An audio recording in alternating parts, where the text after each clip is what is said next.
Good morning students, welcome to TSN online education platform. आज हम पढ़ेंगे आपकी हिंदी व्याकरण की पुस्तक पंखुड़ी का पाठ 4 जो कि है शब्द विचार यानी मॉर्फोलॉजी। इससे पहले के पाठ में हमने पढ़ा था भाषा, लिपि और व्याकरण के बारे में और वर्ण विचार के बारे में। भाषा वह माध्यम है जिसके द्वारा हम अपने विचारों को प्रकट करते हैं और इन विचारों को लिखने के लिए जिन संकेतों का हम प्रयोग करते हैं, ध्वनि चिन्हों के लिए जिन संकेतों का प्रयोग करते हैं वे लिपि कहलाते हैं। तो इस प्रकार हमारी जो भाषा है हिंदी, उसकी जो लिपि है वो देवनागरी लिपि कहलाती है। वर्णों में हमने पढ़ा कि जो ध्वनि है उसे दो भागों में बांटा जाता है और जो जिन्हें वर्ण कहते हैं, और वर्ण भाषा की सबसे छोटी इकाई है लिखित रूप में। इस प्रकार इस ध्वनि के और टुकड़े नहीं किए जा सकते, सबसे छोटी इकाई भाषा की कहलाती है। और जो हमारी भाषा है वर्ण, वर्ण से शब्द, शब्दों से वाक्य, इस प्रकार रूप लेती है। वर्ण में हमने पढ़ा, वर्ण के दो भेद पढ़े जिसमें स्वर और व्यंजन जिन्हें हम कहते हैं, इन्हीं से मिलकर हमारे शब्द बनते हैं। तो सही भाषा का प्रयोग करना, सही शब्दों का, वर्णों का प्रयोग करना, उच्चारण करना, ये सारी चीज़ें हमें व्याकरण से पता चलती है। तो व्याकरण के भी 4 भेद हैं जिसमें सबसे पहले वर्ण विचार यानी कि जो सबसे छोटी इकाई है उसके बारे में हमने पढ़ा, उसके उच्चारण के बारे में, उसकी बनावट के बारे में। ये सारी चीज़ें क्रम से जो वर्ण रखे जाते हैं ग्रुप में यानी वर्गों में रखकर उन्हें वर्गीकृत किया गया है, तो इसके बारे में हमने वर्ण विचार में पढ़ा। अब व्याकरण का जो दूसरा भेद है, जो विभाग है, वो है शब्द विचार। तो इस पाठ में हम उसी बारे में पढ़ेंगे। व्याकरण के जिस भाग में शब्दों के प्रकार, रूप, व्युत्पत्ति आदि पर विचार किया जाता है उसे सार्थक शब्द कहते हैं। यानी शब्द के जो प्रकार होते हैं, कितने तरह के शब्द होते हैं, उनका रूप कैसे बना, और व्युत्पत्ति यानी कि उसकी उत्पत्ति कहाँ से हुई, किस प्रकार भी हमारी भाषा में आए, इसके बारे में जिन विभाग में विचार किया जाता है व्याकरण के, वो शब्द विचार कहलाता है। अब सबसे पहले हमें यहाँ पर 2 चित्र दिए हुए हैं जो कि सूरज और पर्वत को दर्शा रहे हैं। अब इन शब्दों का जब वर्गीकरण करते हैं, इनको जब वर्णों को अलग अलग करते हैं, वर्ण विच्छेद करते हैं, तो इनका ये जो शब्द है वो जिन वर्णों से मिलकर बना है उनका रूप प्रकट होता है। जैसे सूरज में स, उ, र, अ, ज और अ, इन वर्णों से मिलकर सूरज शब्द बना। यानी कि ये जो सूरज शब्द है इसमें 6 वर्णों का प्रयोग किया गया है। इसी प्रकार पर्वत में भी 7 वर्ण हैं। तो उपयुक्त शब्दों में सूरज तथा पर्वत क्रमशः 6 तथा 7 वर्णों से मेल से बने हैं जो सार्थक अर्थ प्रकट करता है। शब्दों का सार्थक होना अनिवार्य है, यानी कि बिना अर्थ के अगर कोई शब्द है तो हम उसका कोई मतलब ही नहीं है, उसका प्रयोग करना बेकार है। बिना अर्थ के कोई भी शब्द व्यर्थ है, तो उन शब्द का अर्थ प्रकट करना ज़रूरी होता है। शब्द को ब्रह्मा कहा जाता है क्योंकि वह ज्ञान देता है। बिना शब्द के हम अपने विचार प्रकट नहीं कर सकते। तो शब्द जो हमारे विचारों को प्रकट करने में मदद करते हैं, वे हमें ज्ञान देते हैं, विचारों को प्रकट करने में मदद करते हैं। तो इसी प्रकार इसलिए शब्दों को ब्रह्मा कहा जाता है। अतः इस प्रकार हम कह सकते हैं कि सार्थक अर्थ को प्रकट करने वाले वर्ण समूह को ही शब्द कहते हैं। यानी शब्द वे वर्ण समूह है जिनका कोई सार्थक अर्थ हो, जो अर्थ सहित हो। तो इस प्रकार शब्द की परिभाषा में हम कहेंगे कि सार्थक अर्थ को प्रकट करने वाले वर्ण समूह को शब्द कहते हैं। शब्द की विशेषताएं, तो सभी शब्दों के वर्णों का क्रम निश्चित होता है। जैसे किताब, अब किताब के जो वर्ण हैं उन्हें हम केक की जो शब्द है, वर्ण है, उसे पीछे लिख दें, ब को आगे लिख दें तो बता, ये कोई शब्द बनेगा? नहीं बनेगा। तो इस प्रकार अगर एक व्यवस्थित क्रम में, निश्चित क्रम में शब्द है तो ही वे अर्थ प्रकट करते हैं। अगर इसके क्रम को उलटकर ताबकी या बताकी आदि कर दें तो कोई सार्थक शब्द नहीं बनेगा। तो इनका निश्चित क्रम होना ज़रूरी है। दूसरा, सभी जो शब्द हैं उनका कोई ना कोई अर्थ निश्चित रूप से होता ही है।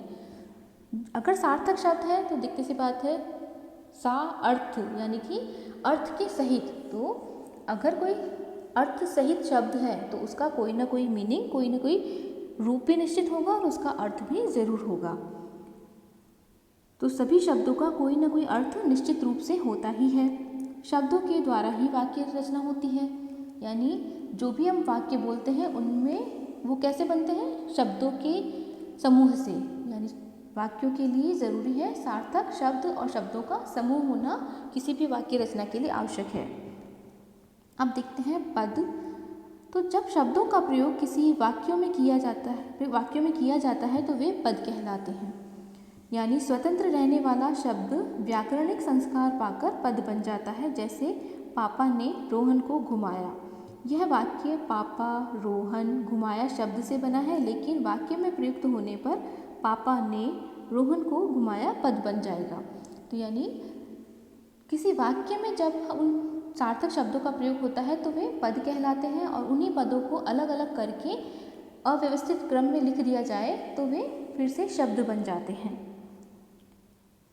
क्रमबद्ध रूप में सार्थक पदों के मेल को ही वाक्य कहते हैं।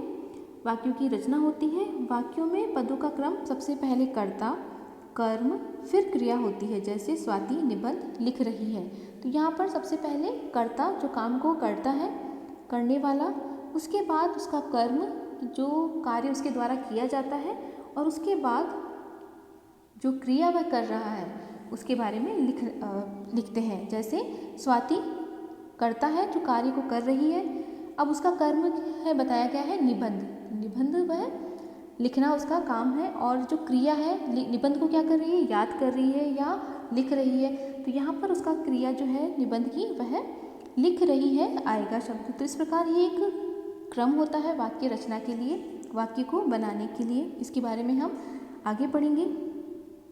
अभी हम शब्दों के बारे में पढ़ रहे हैं, तो शब्द के भेद पढ़ेंगे, यानी शब्द कितने प्रकार के होते हैं, कितने उनका जो वर्गीकरण है वो किस आधार पर होता है, इसके बारे में पढ़ेंगे। तो शब्दों का वर्गीकरण। हिंदी व्याकरण में शब्दों का वर्गीकरण पांच प्रकार से किया जाता है। सबसे पहले उत्पत्ति या स्रोत के आधार पर, दूसरा अर्थ के आधार पर, तीसरा रचना या बनावट के आधार पर, चौथा प्रयोग के आधार पर, और पांचवा व्याकरणिक प्रकार के आधार पर। तो ये क्या है, इनके बारे में हम विस्तार से पढ़ते हैं। सबसे पहले हम पढ़ते हैं उत्पत्ति या स्रोत के आधार पर। क्लासिफिकेशन बेस्ड ऑन ओरिजिन और सोर्सेज के आधार पर शब्दों का वर्गीकरण। तो इस आधार पर देखा जाता है कि भाषा के अंतर्गत किसी शब्द विशेष का उद्गम कहाँ से हुआ, यानी कि उसके उद्गम का मतलब होता है कहाँ से वो शब्द आया है। उत्पत्ति, स्रोत अथवा उद्गम की दृष्टि से शब्दों को 5 भागों में बांटा गया है। यानी शब्द कहाँ से हमारी भाषा में आए हैं वो कहलाता है उत्पत्ति के आधार पर, या उसका स्रोत कहाँ से है। तो इस सबसे पहले इसमें 5 आधार पर इनका वर्गीकरण किया जाता है, जिसमें सबसे पहले पढ़ते हैं तत्सम शब्द। तो संस्कृत के उन शब्दों को जिन्हें उसी रूप में हिंदी में स्वीकार किया है तत्सम शब्द कहते हैं। जैसे अग्नि, सूर्य, चंद्र, माता, पिता, पुत्र आदि। ये जो शब्द है ये संस्कृत के मूल शब्द हैं जिनमें बदलाव नहीं आया है, एज इट इज़ हम उनको यूज़ कर रहे हैं, इसीलिए इन्हें तत्सम कहते हैं, जैसे है वैसे ही। इसके बाद आता है तद्भव। तो संस्कृत के उन शब्दों को जो थोड़े बहुत परिवर्तन के साथ हिंदी में प्रयुक्त होते हैं तद्भव शब्द कहलाते हैं। जैसे अग्नि से बना आग, चंद्र से बना चांद, सूर्य से सूरज, माता पिता से मातृ शब्द से माता, पितृ से पिता, पुत्र से पूत। तो इस प्रकार जो शब्द संस्कृत के थे उनका रूप बाद में बिगड़ गया तो वे कहलाए तद्भव शब्द। कुछ तत्सम और तद्भव शब्दों के रूप हम देखेंगे यहाँ पर। सबसे पहले दुग्ध, जो मूल रूप से संस्कृत शब्द है वो बाद में बन गया दूध। इसी तरह साय बना शाम, सूर्य बना सूरज, अस्थि हड्डी बन गया, ओष्ठ बना ओट या होंठ, चंद्र से बना चांद, रात्रि से बना रात, घट से घड़ा, आश्रय से बना आसरा, अक्षी से बन गया बाद में आँख, हस्त से हाथ बना, शुष्क से बन गया सूखा, गृह से घर, अग्नि से आग, सप्त से सात, शाक से बना साग, श्वास से बना सांस, शिर से बना सिर, पत्र से पत्ता, कोकिला से बना कोयल, भिक्षा से भीख, छत्र शब्द से बना छतरी, भ्राता से भाई, मयूर से बना मोर, सत्य से बना सच, लोक से लोग, भ्रमर से बना भंवरा, घृत से घी, मस्तक शब्द बन गया माथा, शर्करा से बना शक्कर, मक्षिका से मक्खी, कुंभकार से बना कुम्हार, दधी बन गया दही, दीपक बना दिया, कर्ण शब्द बना कान और आम्र शब्द बाद में तद बिगड़कर बना आम। तो इस प्रकार जो मूल शब्द थे उनका भी हम प्रयोग करते हैं तो वो तत्सम कहलाते हैं, और उनका जो परिवर्तित रूप है जो बाद में बिगड़ गया उसका हम प्रयोग करते हैं तो वह कहलाता है तद्भव, जिसका शाब्दिक अर्थ होता है उससे बना या बाद में बना हुआ रूप। अगला तीसरा प्रकार है उत्पत्ति के आधार पर देशज शब्द।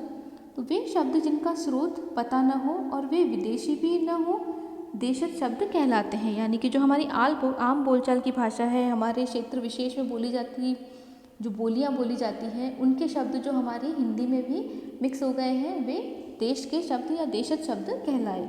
जैसे लड़का, रोटी, लकड़ी, लोटा, खिड़की, टांग, पैंट, पेट, डिब्बा। यानी कि ये संस्कृत के शब्द भी नहीं है, ये हमारी आम बोलचाल की भाषाओं से ही निकल कर आए हैं। और विदेशी जो भाषाएं हैं जो अलग अलग देशों के लोग हमारे यहाँ पर रहे थे उनकी भाषाओं के शब्द भी ये नहीं है, इसीलिए ये देशज शब्द कहलाते हैं। अगला विदेशी शब्द। तो हिंदी में मैंने अभी बताया कि बहुत से विदेशों के लोग हमारे देश में आकर रहे तो उनकी जो भाषाएं थी उनके शब्द हमारी हिंदी में मिल गए। तो ये जो शब्द हैं वो अलग अलग जो देश के लोग थे, जैसे अंग्रेज़ थे, अरबी थे, फ़ारसी थे, पुर्तगाली, चीनी, फ्रांसीसी, तो इनके जो लोग थे उनकी भाषाओं के शब्द भी हमारी जो भाषा है हिंदी उसमें इस तरह से मिक्स हो गए कि उन्हें पहचानना यानी या फिर हम उनके बोलने के इतने आदी हो गए हैं, यूज्ड टू हो गए हैं कि हमें पता ही नहीं है कि वो शब्द मूल रूप से किस भाषा का है। तो ऐसे भी शब्द हमारी भाषा में मिल गए हैं, लेकिन जब हमने बांटते हैं तब उन्हें उनका स्रोत पता चलता है, उनकी उत्पत्ति का आधार पता चलता है कि वे किस भाषा के हैं। तो हिंदी में अंग्रेजी, अरबी, फ़ारसी, पुर्तगाली, चीनी, फ्रांसीसी आदि भाषाओं से आए शब्द विदेशी शब्द कहलाते हैं। कुछ विदेशी शब्द इस प्रकार हैं, जैसे अंग्रेजी शब्द जो हमारी भाषा में आए हैं, अफसर, नर्स, अफसर, degree, doctor, fees, football, school, party, scooter, colony, cinema आदि। ये सारे इंग्लिश वर्ड हैं जिनको हम हिंदी में यूज़ करते हैं। अरबी और फ़ारसी शब्द जैसे कागज़, कानून, तकदीर, कमरा, किनारा, ज़मीन, सजा, दुकान आदि। इसी प्रकार तुर्की जो है, तुर्क से आए हुए लोगों की भाषा में जो शब्द थे वो हमने अपना लिए, वो है कैंची, लाश, कालीन, दरोगा, तोप, बारूद, बावर्ची, बेगम आदि। इसी प्रकार फ्रांसीसी जो लैंग्वेज है उसके वर्ड्स कूपन, कारतूस, बिगुल, काजू, पुलिस, कर्फ्यू, कार्टून आदि शब्द हैं। चीनी भाषा से आए हुए शब्द लीची, चाय, तूफान, पटाखा आदि। पुर्तगाली शब्द तौलिया, गिरजा, बाल्टी, अलमारी, ऑलपेन, गोदाम, साबुन आदि शब्द पुर्तगाली हैं। इसी प्रकार यूनान से भी कुछ शब्द हमारी भाषा में मिले हैं, जिनमें एटम, टेलीग्राम, टेलीफोन, डेल्टा आदि शब्द हैं। और कुछ शब्द जापानी हैं जो हमारी भाषा में मिक्स हुए, जैसे रिक्शा और इस्पात। अगला है संकर शब्द। संकर यानी कि मेल जोल से बना हुआ, तो दो भिन्न भिन्न भाषाओं के शब्दों के सार्थक मेल से बने शब्द संकर शब्द कहलाए। जैसे रेलगाड़ी, यहाँ पर रेल अंग्रेजी भाषा का है और गाड़ी जो है हिंदी शब्द है, लेकिन मिलकर एक विशेष शब्द बना रहे हैं जिसे हम ट्रेन बोलते हैं। इसी तरह से ऑपरेशन कक्ष यानी ऑपरेशन अंग्रेजी शब्द है, कक्ष संस्कृत शब्द है। ऑपरेशन थिएटर होता है इंग्लिश में, जबकि इसे ऑपरेशन कक्ष हम बोलेंगे तो वो अलग अलग भाषा से बना शब्द है और एक अलग अर्थ को प्रकट कर रहा है। इसी प्रकार किताब घर, किताब जो है वो अरबी फारसी शब्द है और घर हिंदी शब्द है। तो इस प्रकार एक नया शब्द सार्थक जिसका कोई अर्थ निकल रहा है, ऐसा शब्द दो अलग अलग भाषाओं के शब्द जब मिलकर बनाते हैं तो वे संकर शब्द कहलाते हैं। तो इस प्रकार हमने पढ़ा शब्द का उत्पत्ति के आधार पर शब्दों का वर्गीकरण, जिसमें हमने तत्सम, तद्भव, देशज, विदेशी और संकर शब्द पढ़े। अगला रचना के आधार पर पढ़ेंगे अगले वीडियो में।